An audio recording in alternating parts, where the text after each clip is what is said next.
Imaginez, un monde où nos enfants cherchent l'ombre en plein jour. Ce monde existe déjà.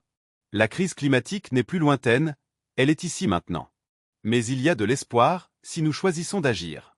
En 2024, la Terre a connu son année la plus chaude depuis 175 ans, avec plus 1,55 degrés Celsius par rapport à l'ère pré-industrielle. Les glaciers fondent, les océans montent. Les émissions de CO atteignent 35 milliards de tonnes par an. Selon les scientifiques, il reste à peine 2 ans pour préserver la limite de plus 1,5 degrés Celsius. Et pourtant, le monde dépense encore plus de 1100 milliards de dollars dans les énergies fossiles chaque année. Mais la transition est en marche. En Chine, plus de 260 GW de solaire et d'éolien ont été ajoutés en 6 mois, réduisant les émissions.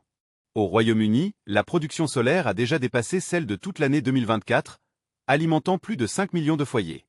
En Afrique, les importations de panneaux solaires explosent, plus 6300% en Algérie en 2025. En Inde, 22 GW renouvelables installés en 6 mois, avec un objectif de 500 GW d'ici 2030. Ces exemples prouvent qu'investir dans les énergies vertes porte ses fruits. L'inaction coûterait jusqu'à 38 000 milliards de dollars d'ici 2050. Agir réduirait ce chiffre à 6 000 milliards. Aujourd'hui, le monde investit environ 620 milliards de dollars par an dans les énergies propres, mais il en faudrait 7 400 milliards d'ici 2030. Investir, ce n'est pas seulement une question économique. C'est un choix moral.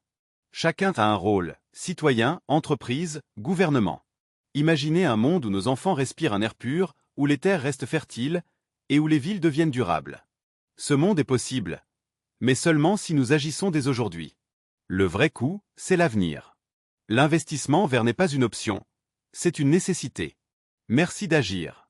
Pour nous, pour nos enfants, pour la planète.